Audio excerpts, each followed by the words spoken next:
Hello students, welcome to the Inspire Academics. I am Siddharth Vaskar and today I am discussing about carbon and its compound. As you know, it is a class 10 chapter number 4. Okay, so we were discussing about the molecular formulas and structures of saturated compounds of carbon and hydrogens.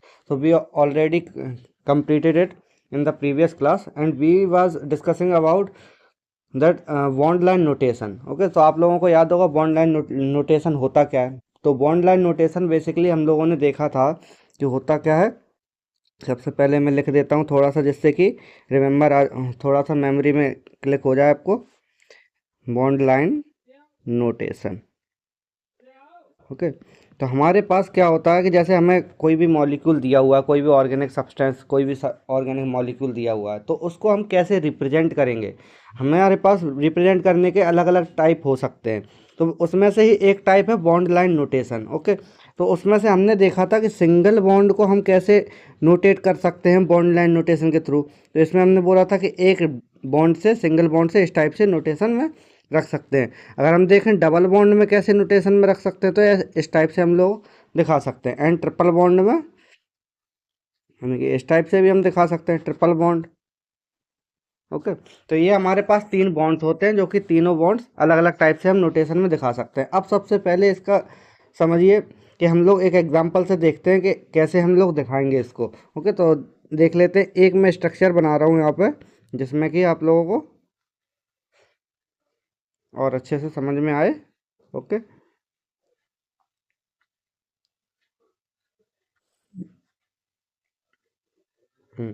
तो ऐसे ऐसे ऐसे ये हो गया हमारे पास एक structure. तो इसमें से कि मैं बोल सकता हूँ, इसमें से मैं बता सकता हूँ ये क्या है हमारे पास. ये होगा डिनोट्स. ये क्या डिनोट कर रहा है? Denotes is CH2 group. Okay, वैसे ये वाला क्या करेगा? ये डिनोट करेगा, denotes is CH3 group. Okay, तो ये हम बोल सकते हैं इधर डिनोट्स ए CH2 ग्रुप और इधर डिनोट्स ए CH3 ग्रुप. और अगर हम यहाँ देखें तो यहाँ पे भी डिनोट्स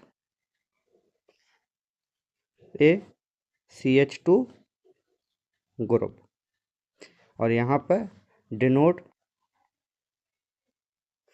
ए CH3 ग्रुप.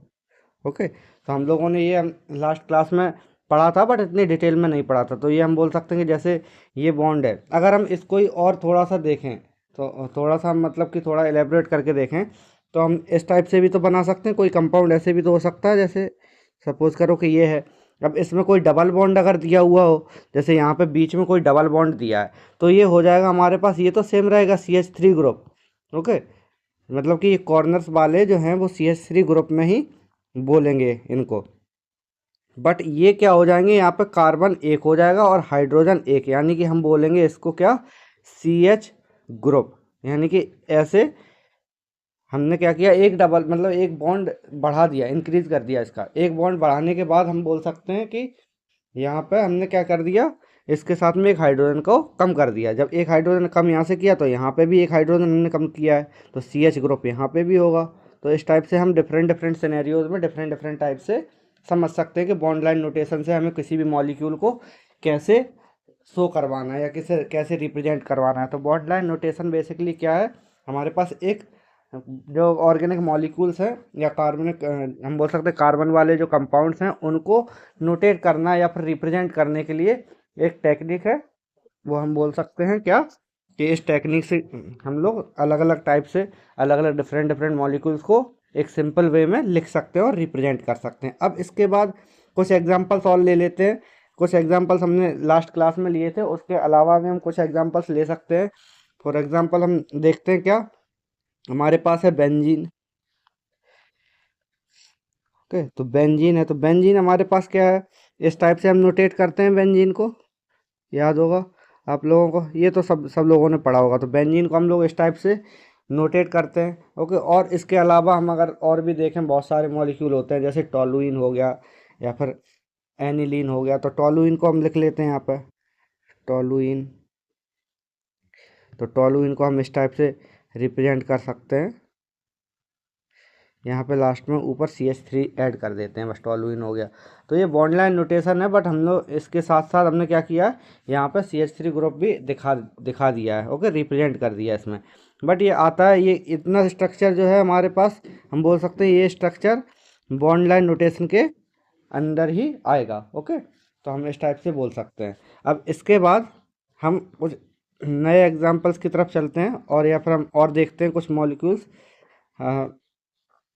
कुछ एग्जाम्पल से मॉलिक्यूल्स और देख लेते हैं। जैसे मैंने एनिलीन का बताया था, तो एनिलीन भी हम ऐसे शो करवा सकते हैं। ये हो गया NH2, यहाँ पे एनिलीन हम बोल रहे हैं इसको।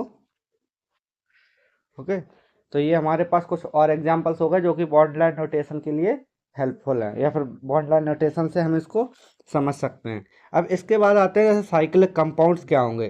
तो बेसिकली अगर हम साइक्लिक कंपाउंड्स, एक होते हैं हमारे पास जो ब्रांच कंपाउंड्स होते हैं, और एक होते हैं हमारे पास स्ट्रेट चेन वाले कंपाउंड्स। तो स्ट्रेट चेन और ब्रांच चेन के अलावा भी बहुत सारे कंपाउंड्स होते हैं जो कि साइकिल के फॉर्म में रिप्रेजेंट करते हैं खुद को। मतलब कि जैसे मैंने ये बताया अभी, ये वाला हो गया, या ये बेंजीन हो गया, तो ये साइकिल के फॉर्म में है। मतलब कि एक कार्बन का मॉलिक्यूल दूसरे कार्बन के साथ में जुड़ा हुआ है और एक क्लोज्ड टाइप का सिस्टम बना रहा है। क्लोज टाइप का सिस्टम बना रहा है, तो हम बोल सकते हैं क्या है, ये साइक्लिक कंपाउंड होगा। ओके, तो इसको हम देखते हैं आगे, cyclic compounds.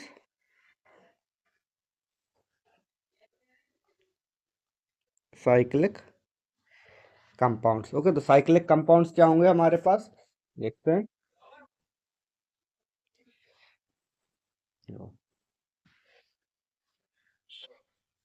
Compounds of carbon in which carbon atoms are arranged in a ring are called cyclic compounds। यानी कि मैं यहाँ पर लिख देता हूँ सबसे पहले, compounds of carbon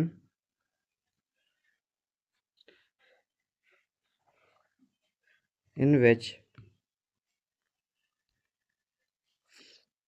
carbon atoms are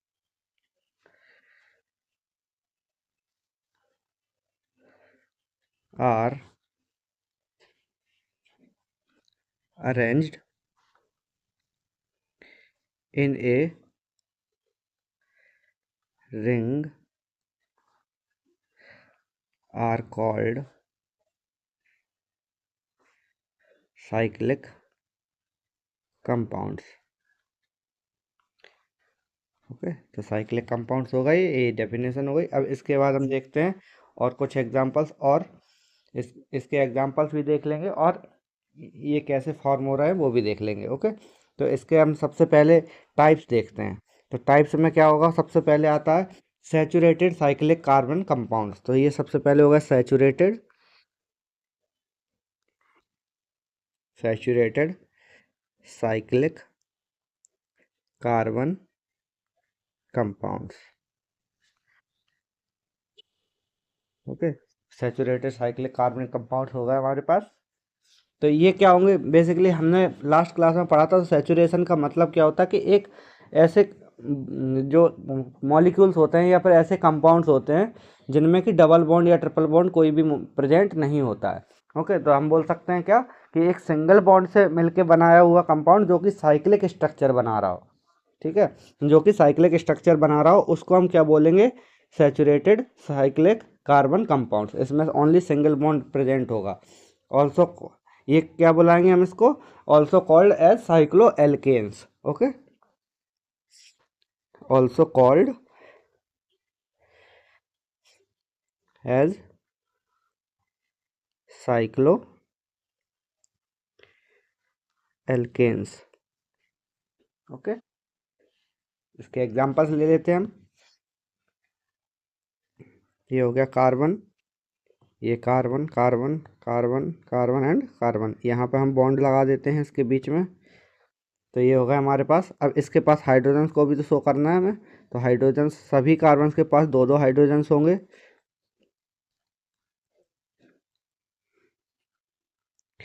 ये होगा।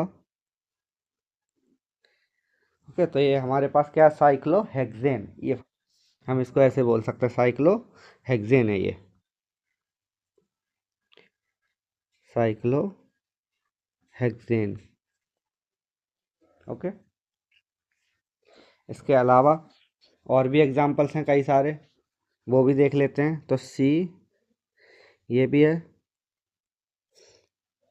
इसको मैं सही बना देता हूँ एक बार। तो ये होगा, ये H, H, hydrogen, hydrogen, hydrogen, hydrogen, वो तो साइक्लोहेक्सेन था, और इसका नाम होगा साइक्लोप्रोपेन। तो साइक्लोप्रोपेन मतलब समझे कि तीन मॉलिक्यूल्स हैं, वो रिंग लाइक स्ट्रक्चर में प्रेजेंट है, या फिर रिंग स्ट्रक्चर में प्रेजेंट है, तो हम उसको बोल रहे हैं साइक्लोप्रोपेन। यानी प्रोपेन का मीनिंग होता है तीन, और तीन और साइक्लो मतलब साइक्लिक स्ट्रक्चर ये बना रहे हैं, तो साइक्लोप्रोपेन हो गया। इसके अलावा भी और भी एग्जांपल्स हैं इसके। सी, सी एंड सी, ओके। ये हो गए हमारे पास हाइड्रोजन्स, सभी के हाइड्रोजन्स हम यहाँ पे ऐड कर देते हैं। तो ये हो गया हमारा साइक्लो ब्यूटेन। ओके, तो साइक्लो ब्यूटेन हो गया हमारे पास। ओके, अब आगे चलते हैं हम।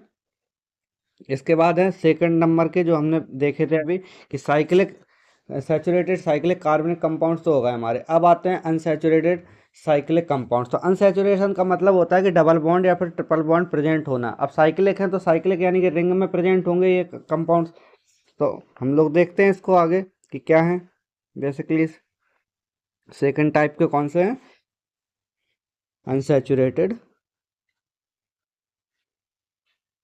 Unsaturated cyclic compounds, unsaturated cyclic compounds. तो इसमें इसमें हम लोग इसकी डेफिनेशन लिख लेते हैं, या फिर हम ऐसे ही समझ सकते हैं कि इसमें मिनिमम एक डबल बॉन्ड तो प्रेजेंट होगा। ओके, एक या एक से ज़्यादा भी हो सकता है, मतलब डबल बॉन्ड या फिर ट्रिपल बॉन्ड भी प्रेजेंट हो सकता है, तो उसे हम क्या बुलाएंगे? Saturated, sorry unsaturated cyclic compounds. Okay, तो ये हम डेफिनेशन लिख लेते हैं, दोज कंपाउंड्स हैविंग वन और मोर डबल बॉन्ड्स और triple bonds, those compounds having one or more double slash triple bond, okay, triple bonds in their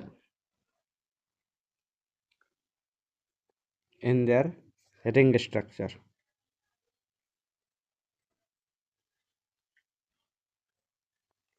in their ring structure are called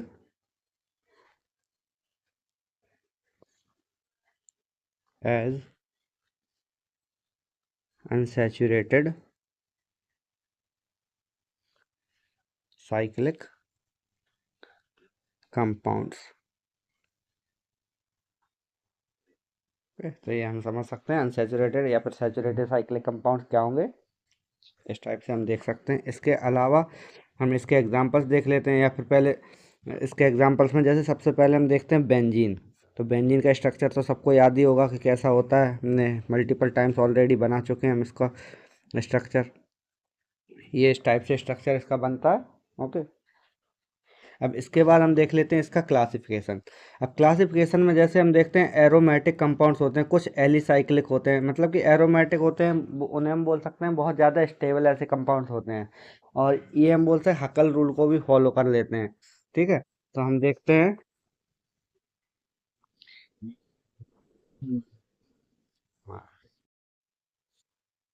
aromatic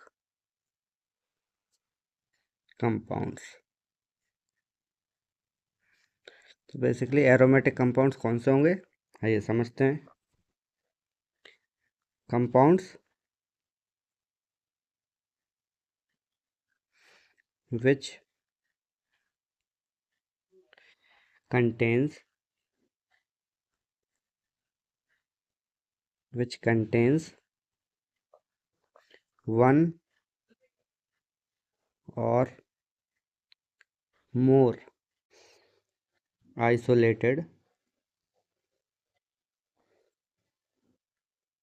और fused benzene rings are called aromatic compounds. Okay, aromatic compound, इसका हम लोग example देख सकते हैं। Example होगा इसका naphthalene. Naphthalene, और वैसे बेंजीन भी एक एग्जांपल है इसका, बट नेफ्थलीन भी हम एग्जांपल ले सकते हैं।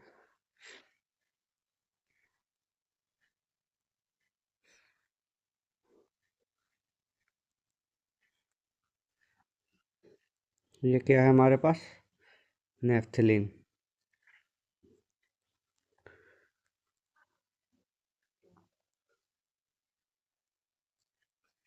ओके, ये है नेफ्थलीन। ओके, तो ये एरोमेटिक कंपाउंड्स हो गए। इसके अलावा होते हैं कुछ एलिसाइक्लिक कंपाउंड्स, उसके बारे में भी हम पढ़ लेते हैं।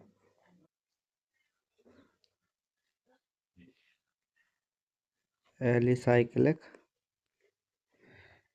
कंपाउंड्स, तो एलिसाइक्लिक कंपाउंड्स कौन से होंगे, आइए समझते हैं एक से। साइक्लिक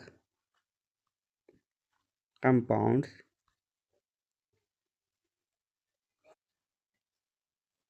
which are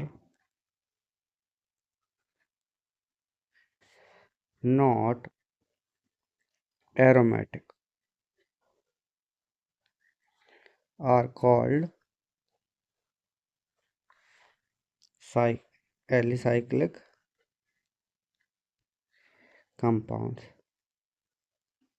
आप लोग जब हायर क्लासेस में जाएंगे, जैसे 11th और 12th, तो उसमें और अच्छे से इसको एलेबरेट करके बताया जाएगा। जैसे एलिसाइक्लिक कंपाउंड्स हैं तो ये डिफरेंट डिफरेंट टाइप के होते हैं। जैसे एक हो गया हमारा एरोमेटिक कंपाउंड, ये दूसरे टाइप का था। तो हम लोग एलिसाइक्लिक में पढ़ेंगे दो टाइप के, जैसे हम बोलते हैं एक तो नॉन एरोमेटिक होता है और एक होता है एंटी एरोमेटिक।